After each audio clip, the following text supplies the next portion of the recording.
Security was dragging a crying woman out of the front row when Prince stopped mid-song, dropped the microphone, and asked a question that silenced 12,000 people.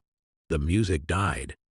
The lights stayed on, and nobody in the MGM Grand knew they were about to witness something that would change how they saw fame forever. The 17th of March, 1999, Las Vegas. The MGM Grand Garden Arena was packed wall to wall. 12,000 fans who'd traveled from across the country to see Prince perform 1999. The song that had defined a generation, and now, on the edge of the millennium, felt like prophecy. The stage glowed purple and gold. Prince wore a silver suit that caught every spotlight. When he moved, he looked like liquid electricity, fluid, confident, untouchable. This was Prince at the height of his powers, commanding a crowd the way conductors command orchestras. When the opening synth line of 1999 hit, the crowd exploded into pure joy. 12,000 voices singing about the end of the world, about dancing through apocalypse, about refusing to go quietly into whatever came next. But in the front row, seat C-14, one woman wasn't dancing. Her name was Jennifer Morrison, 35 years old, wearing a purple dress she'd bought at a thrift store specifically for this night. She'd been a Prince fan since she was 15, since when Dove's Cry first played on her radio and made her feel like someone finally understood what it meant to hurt. Tonight, she wasn't celebrating, she was breaking. The tears started during the second verse. Quiet at first, just wetness on her cheeks that she tried to wipe away with the back of her hand. But then the sobs came, deep, body-shaking sobs that she couldn't control even though she knew people were staring. The woman next to her leaned over. "Are you okay?" Jennifer nodded, tried to smile, but more tears came. She'd spent her last $250 on this ticket. Money she didn't have. Money that should have gone to groceries or gas. 3 weeks ago, her boss had called her into his office and told her the company was downsizing. She had 60 days to find new work or lose her house. This concert was supposed to be an escape, a reminder that beauty still existed. Instead, the weight of everything crashed down on her all at once. That is when security noticed. 2 guards in black uniforms approached her row. One leaned down, speaking loud enough to be heard over the music. "Ma'am, we're going to need you to come with us." Jennifer shook her head. "I am fine. Please, I just need to be here. You are disturbing other guests. You need to come with us now." The guard reached for her arm. His partner blocked the aisle. Jennifer's tears turned to panic. They were going to throw her out. She'd spent everything to be here, and now she wouldn't even get to finish the show. The guards lifted her from her seat. That is when Prince stopped singing. The band kept playing for a few seconds, muscle memory carrying them through the verse. But Prince's voice had disappeared. He stood center stage, microphone hanging at his side, staring directly at the front row, at the woman being dragged toward the exit. The band noticed, one by one, instruments dropped out. Drums first, then bass, then guitar, until there was nothing but silence and 12,000 people holding their breath, wondering what was happening. Prince walked to the edge of the stage, pointed at the security guards with one hand, palm out. "Stop." His voice cut through the arena like a command from another dimension. The guards froze mid-step. Everyone froze. Prince looked at Jennifer. Not the way you look at a face in a crowd, but the way you look at a person. Really look. Like she was the only human in the building, and her pain mattered more than anything else happening in that moment. "Why are you crying?" The question hung in the air. Jennifer stood between the 2 security guards, her face red and wet with tears, her body still shaking. She opened her mouth, but no words came out. Prince knelt at the edge of the stage, bringing himself down to her level. "It is okay. Take your time. But I need to know, why are you crying?" Jennifer's voice came out broken, barely above a whisper. "I lost my job 3 weeks ago. I am about to lose my house. And this ticket," she gestured helplessly at her empty seat. "This ticket was the last money I had. I spent it because I thought if I could just hear you sing one more time, maybe I could remember what it feels like to have hope." The arena was silent. 12,000 people listening to a stranger pour her heart out to a legend. Prince didn't look away, didn't rush her, didn't treat her like a problem to be solved. He just listened. "What is your name?" "Jennifer." "Jennifer, how long have you been a fan?" 20 years, since I was 15. "Your music, it saved me when I didn't want to be saved." Prince nodded slowly, like he understood something the rest of the arena didn't. Then he smiled, not the performative smile of an entertainer playing a role, but something real and warm and human. "Then tonight is your night. Not mine, yours, forever." Prince stood and turned to the security guards. "Let her go." They released her immediately. Jennifer stood there, confused, still crying, but now from bewilderment as much as pain. Prince extended his hand toward her. "Come up here." "What?" "Come up on stage with me," the crowd erupted. Jennifer didn't move, couldn't move. Her brain couldn't process what was being asked. Prince's smile widened. "Jennifer, I stopped the show for you. Don't make me come down there." That got a laugh from the audience, a release of tension, a collective exhale. Someone behind Jennifer gently pushed her forward. One of the security guards, the same guard who'd been removing her, helped her up the steps to the stage. And then she was there, standing next to Prince, in front of 12,000 people, the lights so bright she couldn't see past the first few rows. Prince took her hand. His grip was firm and reassuring. "You spent your last money to be here tonight?" Jennifer nodded, too overwhelmed to speak. "Then you are going to remember this night for the rest of your life. Not because of me, because of you, because you chose hope when you had every reason to give up." He turned to the band. "Purple Rain." From the top. Have you ever watched someone receive kindness they didn't expect? The way their face changes, confusion giving way to disbelief, disbelief giving way to tears, tears giving way to something that looks like joy but goes deeper than joy ever could. That is what 12,000 people saw on Jennifer Morrison's face when Prince started playing Purple Rain. Share this story if you've ever needed a stranger to remind you that hope exists. Because sometimes the most powerful thing we can do is see someone else's pain and refuse to look away. The opening piano notes of Purple Rain filled the arena, soft, gentle, like a lullaby for broken hearts. Prince handed Jennifer a microphone. She held it with trembling hands. "I don't know if I can." "You can," Prince said quietly. "I'll be right here." And he was. For the entire song, Prince stood beside Jennifer Morrison, this woman he'd never met, and they sang together. His voice carried the melody, strong and sure, while hers wavered and cracked and sometimes disappeared entirely into sobs. But 12,000 people sang with her, filled in the spaces where her voice failed, held her up with their chorus.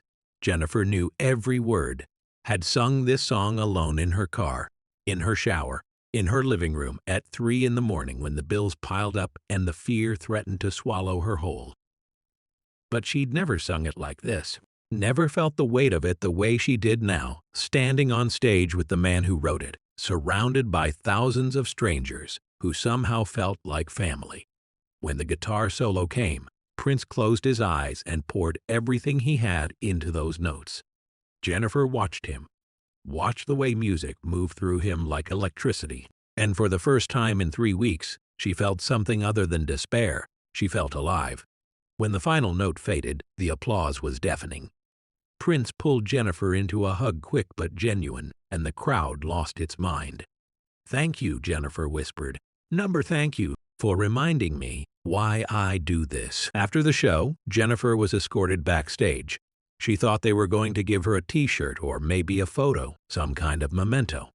Instead, she was led to a small room where Prince sat on a couch, still in his silver suit, drinking water. When he saw Jennifer, he stood. "Give us a minute," he told the room. Everyone laughed. Prince picked up an envelope from the table, purple, of course. He handed it to her. "What is this?" "Open it." Inside was a check, made out to Jennifer Morrison, for $50,000. Jennifer's hand started shaking. "I can't accept this." "Yes, you can." "Prince, this is too much." "I don't, Jennifer." His voice was gentle but firm. "You told me you are about to lose your house. You told me you lost your job. This isn't charity. This is me recognizing someone who is hurting and doing what I can to help. That is it." But why? Prince sat back down, gestured for her to sit beside him. When I was starting out, I was broke. Living on someone's couch, eating one meal a day if I was lucky. And one night, after a show, an older musician gave me money, told me, pass it forward when you can. I never forgot that. Never forgot what it felt like to have someone see me struggling and decide to help. He looked at the check in Jennifer's hand. I've been passing it forward ever since. Usually people don't know about it. I don't want them to know. But you, he smiled. You need to know that compassion doesn't have a price tag. You need to know that people care, even when it feels like nobody does. Jennifer couldn't speak, could barely breathe. One condition, Prince added. When you get back on your feet, and you will, you pass it forward too. Find someone who is hurting and help them. Deal? Jennifer nodded through tears. Deal. They hugged, really hugged. You saved my life tonight, Jennifer whispered. You saved mine too. You reminded me what this is all for. Today, Jennifer Morrison runs a nonprofit called Purple Hope Foundation, based in Las Vegas. It provides financial assistance and support to people experiencing sudden hardship. In the last 25 years, her organization has helped over 15,000 families, paid rent, covered medical bills, kept people in their homes when the world tried to push them out. Every check they write comes with a purple envelope. Inside, along with the money, is a note that reads, "Compassion has no price tag. When you get back on your feet, pass it forward." Jennifer never told anyone about the $50,000. Not publicly. Prince had asked her to keep it quiet, and she respected that. But after he died in 2016, she felt like the world needed to know what kind of man he really was. She gave one interview to a small Vegas newspaper, told the story of that night at the MGM Grand. Prince taught me that fame means nothing if you don't use it to lift people up, she said. He could have ignored me. He could have let security remove me. Instead, he stopped everything to ask a stranger why she was crying. That is humanity in its purest form. The article went viral. Thousands of people shared it. Many added their own Prince stories. Medical bills mysteriously paid. Programs funded anonymously. Acts of quiet generosity that had changed lives without anyone knowing who to thank. Prince had been passing it forward his entire life. Most people just never knew the MGM Grand still hosts concerts. Big names, huge productions. But if you ask the staff who've been there long enough, they'll tell you about the night in 1999 when Prince stopped the show for a crying woman. They'll tell you it was the most powerful moment they'd ever witnessed, not because of spectacle or pyrotechnics, but because of what happened when one human being truly saw another's pain and decided to do something about it. Marcus Hill was working security that night. He was one of the guards who tried to remove Jennifer. I was just doing my job, he says now, 25 years later. Someone's crying that hard, you think they're having a medical emergency. You think you are helping by getting them out. But Prince saw what I didn't. He saw someone who needed to stay, not leave, someone who needed to be held up by music and community. Marcus still works at the MGM Grand, but he trains new security differently now. I tell them Prince's story, he explains. I tell them that sometimes the person who looks like they're causing a problem is actually the person who needs help the most, and our job isn't always to remove people. Sometimes our job is to make sure they feel safe enough to stay. Jennifer Morrison's Purple Hope Foundation has inspired similar organizations across the country. In Minneapolis, there is Purple Wings Foundation. In Atlanta, Purple Sanctuary. In Los Angeles, Hope in Purple. All of them based on the same principle. Prince demonstrated that night. See someone's pain, acknowledge it, and do what you can to help. Dr. Angela Martinez is a psychologist who studies the long-term effects of unexpected kindness. Jennifer Morrison's story is a textbook example of transformative compassion, she explains.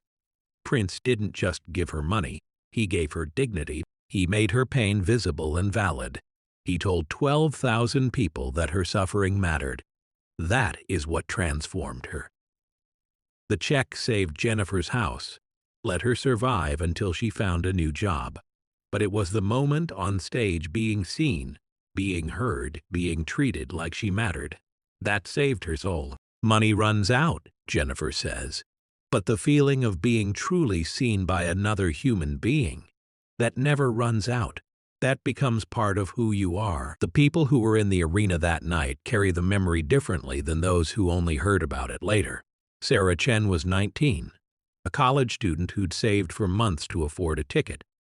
"I went to that concert thinking it would be about Prince," she says, "about his music and his legend, but it ended up being about all of us, about what we do when we see someone suffering. Do we look away? Do we call security? Or do we stop everything and ask how we can help?" Sarah became a social worker. She has spent the last 2 decades working with homeless populations in San Francisco. "Prince taught me that night that the most radical thing you can do is see someone's humanity when everyone else wants to look away." David Patterson was in the balcony with his teenage daughter. "We'd had a rough year as a family," he remembers. "Divorce, money problems, the usual stuff that tears people apart. But watching Prince stop that show, watching him treat a stranger with such tenderness, my daughter turned to me and said, 'Dad, that is what kindness looks like.' It became our family motto after that." If this story reminds you that compassion costs nothing but means everything, share it, because Jennifer Morrison wasn't the only person Prince saved that night. He saved 12,000 people from becoming the kind of humans who walk past suffering without stopping. He reminded all of us that fame and power are worthless unless you use them to lift others up. Here is what most people don't understand about that night in Las Vegas. It wasn't exceptional for Prince. It was typical. The $50,000 check. The private generosity. The way he stopped everything to help a stranger. He did that kind of thing constantly, quietly, without press releases or photo opportunities. Van Jones, the activist, worked with Prince on charity projects. Prince had a rule. Jones said, "No cameras, no press, no credit." He didn't want his giving to become about his image. He wanted it to be about the people he was helping. After Prince died, hundreds of stories emerged. Teachers whose classrooms he'd funded, musicians whose medical bills he'd paid, strangers whose rent checks had mysteriously appeared when eviction loomed. Jennifer Morrison's story was one of thousands, but it became the most famous because she was on stage when it happened, because 12,000 people witnessed it, because it was impossible to hide. Prince would have preferred I kept it quiet, Jennifer admits. But after he died, I felt like the world needed to know, not to make him look good. He didn't need that, but to show people what real generosity looks like, to inspire others, to stop their own shows when they see someone suffering. The 17th of March, 1999, the MGM Grand Garden Arena, 12,000 people watching Prince perform. And in the front row, a woman crying so hard that security tried to remove her. Prince could have ignored her, could have let them drag her out, could have finished his song and collected his paycheck and never thought about her again. Instead, he stopped everything, asked a question, listened to the answer, and changed a life, not just Jennifer's life. The lives of the 12,000 people who watched it happen, the lives of the 15,000 families Jennifer's foundation has helped since then, the lives of everyone who has heard this story and decided to be a little more present, a little more compassionate, a little more willing to stop their own show when someone needs help. That is the power of one moment. One question. One human being deciding that another human being's pain matters more than the performance. Security was dragging a crying woman out of the front row when Prince stopped mid-song and asked a question that changed everything. "Why are you crying?" That question didn't just save Jennifer Morrison's life. It created a blueprint for how to be human in a world that often rewards looking away. Prince taught us that the greatest performance isn't the one where everything goes perfectly.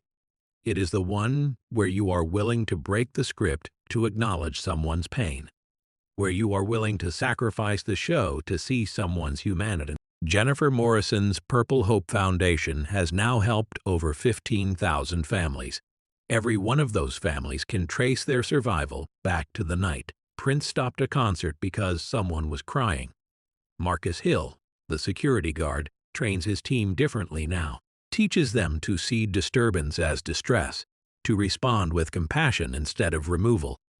Sarah Chen became a social worker because of what she witnessed that night. David Patterson rebuilt his relationship with his daughter using "What would Prince do?" as their guiding principle. 12,000 people walked out of the MGM Grand that night carrying a story that changed how they moved through the world. And 25 years later, that story is still changing lives. Because Prince didn't just stop a show. He started a movement, a quiet revolution of kindness that continues to ripple outward every time someone decides that another person's pain matters more than their own convenience. Jennifer Morrison says it best: "Prince taught me that compassion doesn't have a price tag, and that lesson is the most expensive gift I've ever received, because now I can't walk past suffering without stopping. He ruined me for indifference. And I've spent the last 25 years trying to ruin other people for indifference too." That is the real legacy of that night. Not the money, not even the moment on stage, but the understanding that we all have the power to stop our own shows, to ask someone why they're crying, to transform pain into hope with nothing more than attention and care. The music industry will remember Prince for his genius, for his innovation, for the way he bent sound and culture to his will. But the people who were in the MGM Grand on the 17th of March, 1999, will remember him for something simpler and more profound. They'll remember the moment he proved that the truest measure of greatness isn't how high you rise. It is how many people you lift on your way up. 12,000 people watched a legend become something more that night. He became human, beautifully, powerfully, transformatively human. And in doing so, he gave us all permission to be the same.